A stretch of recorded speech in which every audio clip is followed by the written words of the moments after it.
আজিকালি যে বিটিসি অঞ্চলত ইলেকশন কৰিবৰ কাৰণে নটিচ দি আছে प्रमोद बर' सरकारे बेखौ कन्डेम खालामदों 2003 मायथाइनि 10 फेब्रुवारि सुक्ति बायदियै बयबो थानो थाखाय मोनथाय दं एटु आमी कन्डेमनेशन কৰিছো আৰু 2003 চনৰ 10 फेब्रुवारि सुक्ति मते सबे थाखार अधिकारটো আছে बेबादियैनो जों इभिक्शन खालामनायखौ कन्डेम होदों এই हिसाबत आमी हे इभिक्शन नटिस दियातो आमी कन्डेम दिसु आरो फैगौ समबारनिफ्राय बबे जायगायाव इभिक्शननि नटिस होदों बेयाव बिपिएफ दोलो हिसाबै थांनानै रायजोफोरजों सावरायहैगोन आरो आमी समबारत পৰা जत इभिक्शन नटिस दिसे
इन्डिपेन्डेन्स डे स्पेशल अफार लाबोदों सेरफांगुरियाव थानाय फुंखा इन्टारप्राइज बाजाज श'रुमा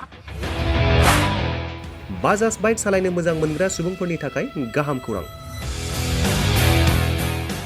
क'क्राझार जिल्लानि सेरफांगुरियाव थानाय फुंखा इन्टारप्राइज बाजाज श'रुमा होगासिनो दं 31 आगस्तसिम इन्डिपेन्डेन्स डे स्पेशल अफारनि एक्सेन्ज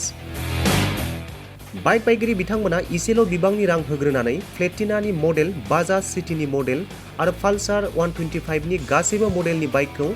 आरसि आरो इन्सुरेन्स लाफानानै 10,999 रां बेसेनावनो ल'एस्ट डाउन पेमेन्ट होनानै बाइक लानो हागोन आरो 1,000 रां होग्रोनानै गोसो बायदि बाइकखौ आवग्रिनानै दोननो हागोन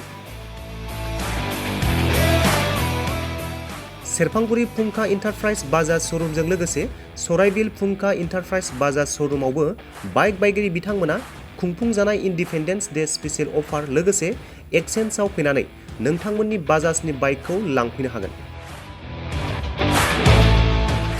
सेरफांगुरि फुंखा इन्टारप्राइज बाजाज श'रुमा नोंथांमोननो लोगोसे मोजां अफारबो लाबोदों बेफोरनो जाबाय 5 लिटार पेट्रल फ्रि गंसे हेलमेट फ्रि केस होनानै बाइक बायगिरिफोरनो 1,000 रां केशबेक हरफिननाय जागोन आबुङै मिथिबावनो थाखाय 9395303476